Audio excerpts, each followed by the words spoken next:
Hai, selamat pagi, Tasya Hal. Bagaimana kabar kalian? Sehat dan tetap semangat ya. Oke, hari ini di hari Selasa, di tanggal 1 September tahun 2020 kita akan belajar melalui video pembelajaran kita. Jumpa halamah hala. Oke. Nah, kita akan belajar tematik di tema 3 berjudul Tokoh dan penemuannya. Kita akan belajar di subtema 2 penemuan dan manfaatnya. Berarti kita akan masuk di pembelajaran 1 sampai 2 di video ini. Oke, kita mulai dengan mempelajari tujuan pembelajarannya terlebih dahulu. Nah, untuk bahasa Indonesia kita akan mempelajari tentang menyebutkan informasi penting dari teks eksplanasi yang dibaca. Muatan IPA mengidentifikasi sifat-sifat rangkaian listrik paralel. Nah, untuk IPS kita akan memahami perubahan sosial budaya dalam bidang iptek dan pendidikan. Selanjutnya, muatan PPKN kita akan menuliskan kewajiban anak di rumah, sekolah, masyarakat. Nah, untuk yang SBDP yang terakhir, memahami interval nada. Sudah?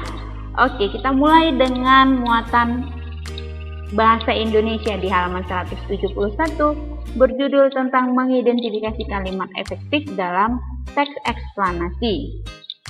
Teks eksplanasi adalah sebuah teks yang berisi tentang suatu hal atau fenomena yang terjadi di masyarakat yang terkait dengan budaya, gejala alam, sosial budaya, ataupun proses terjadinya sesuatu. Informasi tersebut ditulis menggunakan kalimat efektif agar dapat dipahami pembaca dengan mudah. Siapa yang masih ingat apa itu kalimat efektif? Ya, kalimat efektif itu adalah kalimat yang disusun dengan memperhatikan pedoman umum ejaan bahasa Indonesia. Nah, dalam penulisan kalimat efektif, kita perlu memperhatikan penggunaan kata bakunya. Nah, di sini ada ayo berlatih. Bacalah teks berikut dengan cermat. Setelah itu, kerjakan soal-soal berikut. Nah, di situ ada teks berjudul radio dan manfaatnya. Sejak ditemukan pada tahun 1929, radio menjadi salah satu penemuan yang berpengaruh. Radio merupakan salah satu dari banyak media massa elektronik yang digunakan untuk menyampaikan informasi atau berita. Radio juga dapat digunakan untuk mendengarkan lagu-lagu terbaru. Selain itu, menyampaikan berita dan mendengarkan radio ada beberapa manfaat radio, yaitu radio memudahkan orang-orang yang belum atau tidak bisa baca tulis untuk mendapatkan informasi atau berita. Mendengarkan radio akan melatih kita untuk fokus terhadap yang kita dengar. Dapat melatih konsentrasi kita karena kita perlu berkonsentrasi dalam mendengarkan seluruh informasi. Dapat kita terima dengan baik. Seiring dengan perkembangan zaman, radio dapat didengarkan melalui koneksi internet, sehingga banyak para pendengar juga dapat mendengarkan radio dari ponsel pintar mereka. Kini kita dapat mendengarkan radio sambil melakukan pekerjaan lain. Karena saat mendengarkan radio hanya indera pendengaran yang dipakai. Radio adalah media elektronik termurah dan tercepat dalam menyampaikan berita. Pesan dapat didengar para pendengar dalam waktu yang bersamaan di setiap wilayah setelah diudarakan. Oke, teksnya sudah selesai baca ya. Di sini ada pertanyaannya. Berilah tanda centang atau yang merupakan kalimat efektif atau tanda silang yang merupakan yang bukan kalimat efektif. Setelah itu perbaiki sehingga menjadi kalimat efektif. Oke, yang pertama, radio merupakan salah satu dari banyak media massa elektronik. Centang atau silang? Ya, centang ya. Tadi ada di teks ya. Radio memudahkan orang-orang yang belum atau tidak bisa baca tulis untuk mendapatkan informasi atau berita. Ya, dicentang. Banyak para pendengar juga dapat mendengarkan radio atau ponsel pintar mereka. Di situ ada kata atau. Berarti silang atau centang? Ya, kita silang ya. Untuk kalimat efektifnya adalah para pendengar dapat menggunakan radio dari ponsel pintar. Seiring perkembangan zaman, radio dapat didengarkan melalui koneksi internet. Centang atau silang? Ya, kita silang ya, karena bentuk kalimat efektifnya gimana? Ya, radio dapat didengarkan melalui koneksi internet di zaman sekarang. Yang kelima, karena saat mendengarkan radio hanya indera pendengaran yang dipakai. Ini adalah ya kita centang. Oke, sudah. Selanjutnya kita belajarin lagi muatan IPA di halaman 172, rangkaian listrik paralel judulnya. Nah, rangkaian listrik paralel adalah rangkaian listrik di mana alat-alat listrik tersusun bercabang.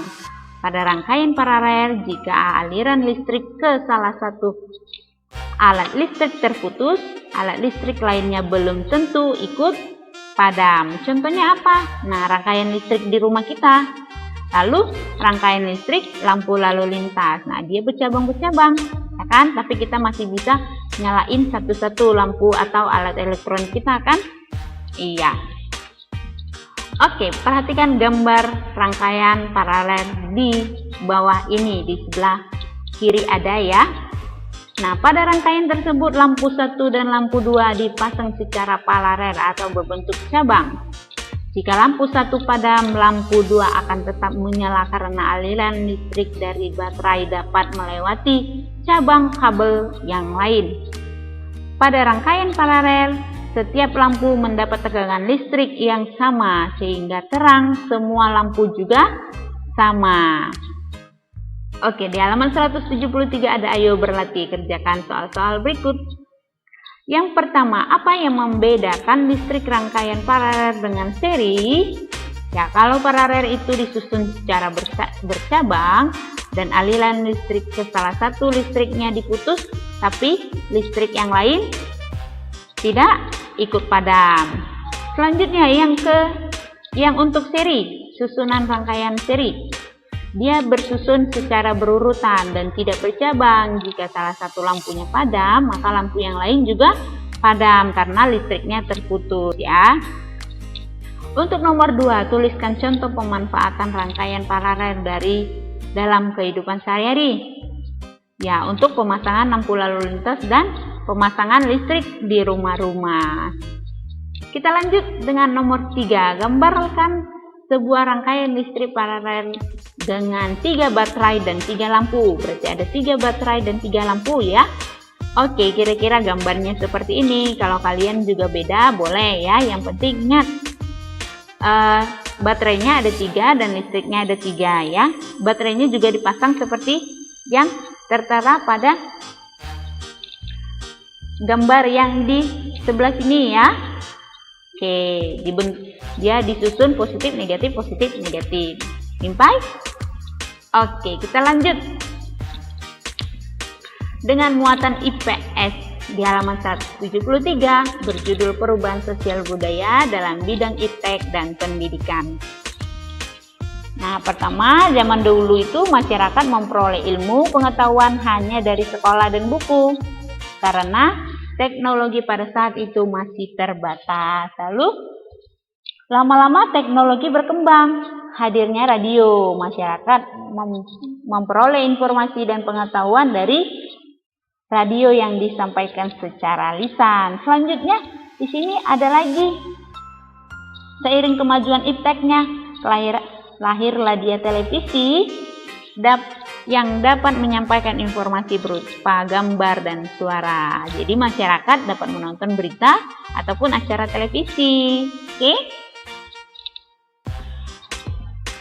Nah, selain informasi dan berita, banyak acara kebudayaan ditayangkan di televisi sehingga membuat lebih mengenal beragam budaya Indonesia. Melalui televisi, masyarakat memperoleh informasi dari acara talk show yang membahas informasi penting sehingga masyarakat dapat memperoleh banyak informasi dan ilmu pengetahuan. Nah, kehadiran televisi membawa perubahan sosial budaya di masyarakat. Nah, di sini di halaman 174 ada ayo berlatih. Perhatikan gambar berikut. Di sini ada televisi dan radio ya. Jelaskan perbedaan perubahan budaya yang disebabkan oleh televisi dan radio. Nah, untuk gambar A itu masyarakat memperoleh informasi lebih lengkap yang dapat dilihat, contohnya nyata berupa gambar dan suara. Nah, kalau gambar B, masyarakat memperoleh informasi dan pengetahuan didengar dari radio atau disampaikan secara lisan. Nah, untuk yang B, pilihlah satu benda, televisi atau radio, yang membawakan perubahan sosial budaya paling besar dalam kehidupanmu. Apa contoh perubahan sosial budaya? Nah, kalau kalian jawabnya berbeda, boleh ya. Nah, kalau jawabannya adalah televisi, karena selain informasi dari berita, banyak acara kebudayaan ditayangkan di televisi. Hal itu membuat masyarakat lebih mengenal keragaman budaya Indonesia. Masyarakat juga memperoleh informasi dari acara talk show yang membahas berbagai informasi penting. Kini masyarakat memperoleh lebih banyak informasi dan ilmu pengetahuan. Oke, kita lanjut. Pertanyaan yang C, di antara keduanya, benda manakah yang memberi pengetahuan paling lengkap bagimu? Jelaskan alasanmu. Lagi-lagi alasannya boleh berbeda ya. Nah, televisi karena masyarakat memperoleh informasi lebih lengkap dan dapat dilihat, contohnya nyata berupa suara dan gambar. Oke, kita lanjut dengan pertanyaan nomor 2. Apa dampak positif dan negatif yang kamu rasakan dengan hadirnya televisi? Nah, untuk positifnya itu adalah memperoleh lebih lengkap yang dapat dilihat, contohnya nyata berupa gambar dan suara. Tapi kalau negatifnya, jika tayangan televisi tidak disikapi dengan bijak, maka akan mengganggu waktu belajar kita. Oke, nomor 3. Informasi apa saja yang kamu peroleh dari tayangan di televisi? Ya, informasi tentang kemajuan Indonesia seperti pembangunan jalan, waduk sekolah, dan rumah sakit ya. Yang keempat, kamu sudah mengetahui dampak positif dan negatif dari televisi. Apa rencanamu dalam menggunakan televisi agar kamu memperoleh lebih banyak manfaat? Jelaskan.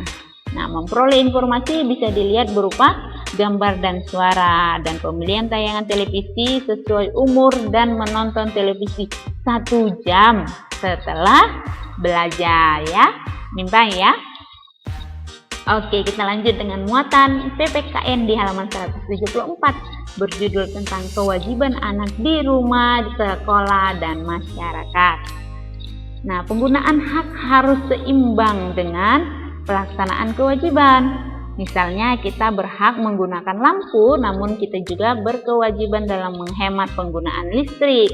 Jadi kewajibannya adalah sesuai yang harus dilakukan dengan penuh rasa tanggung jawab.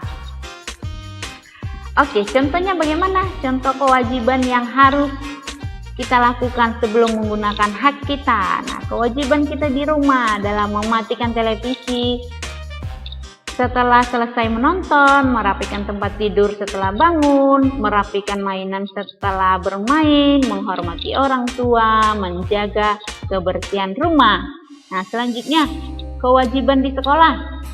Membaca buku di perpustakaan dengan tenang, memperhatikan guru yang sedang mengajar, menjaga kebersihan sekolah, lalu datang tepat waktu. Oke. Nah, selanjutnya di masyarakat gimana? Ya, ikut kerja bakti membersihkan lingkungan, menjaga fasilitas umum, membuang sampah di tempat sampah, tidak menginjak-injak rumput di tanaman, lalu merapikan mainan setelah bermain di taman. Paham ya? Oke, di sini ada ayo berlatih. Kerjakan soal berikut. Apakah yang kamu ketahui tentang kewajiban? Apa itu kewajiban? Ya, kewajiban sesuatu yang harus dilakukan dengan penuh rasa tanggung jawab. Yang kedua, tuliskan masing-masing contoh kewajiban di lingkungan rumah, sekolah, dan masyarakat. Jawabannya yang tadi ya, yang sudah kita bahas tadi.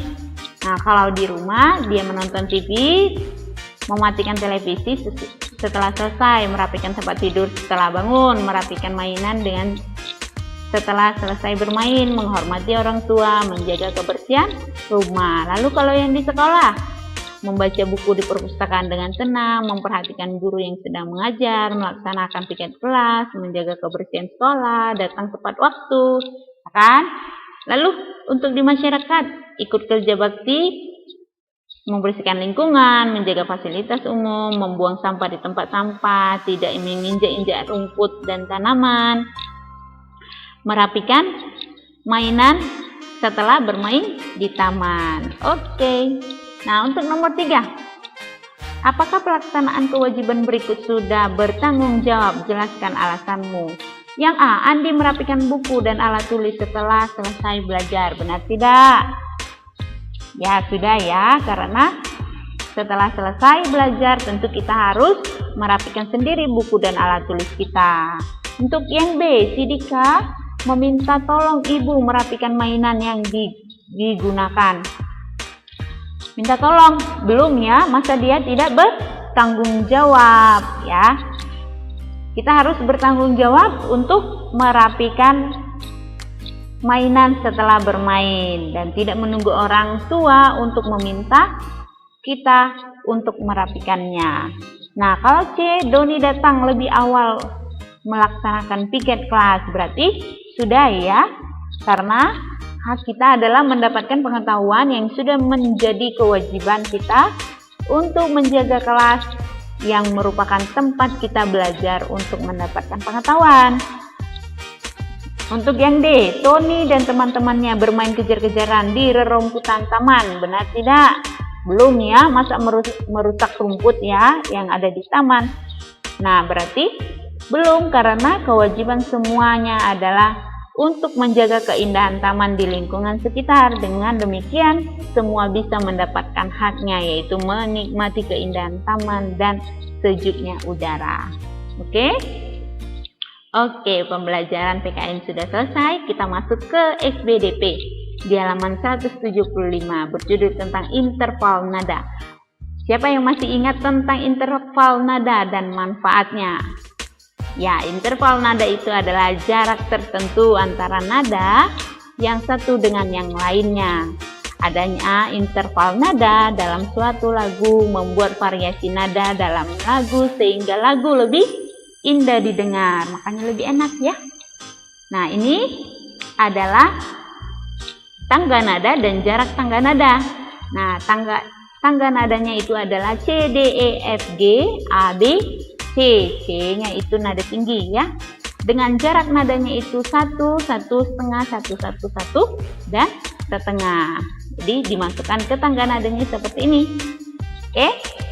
Oke, pembelajaran kita sudah selesai. Semoga kalian mengikuti pembelajaran kita hari ini dengan baik ya. Jadinya pembelajarannya bermanfaat di kemudian hari. Oke, tetap jaga kesehatan ya. Penyaman Cecen, bye-bye.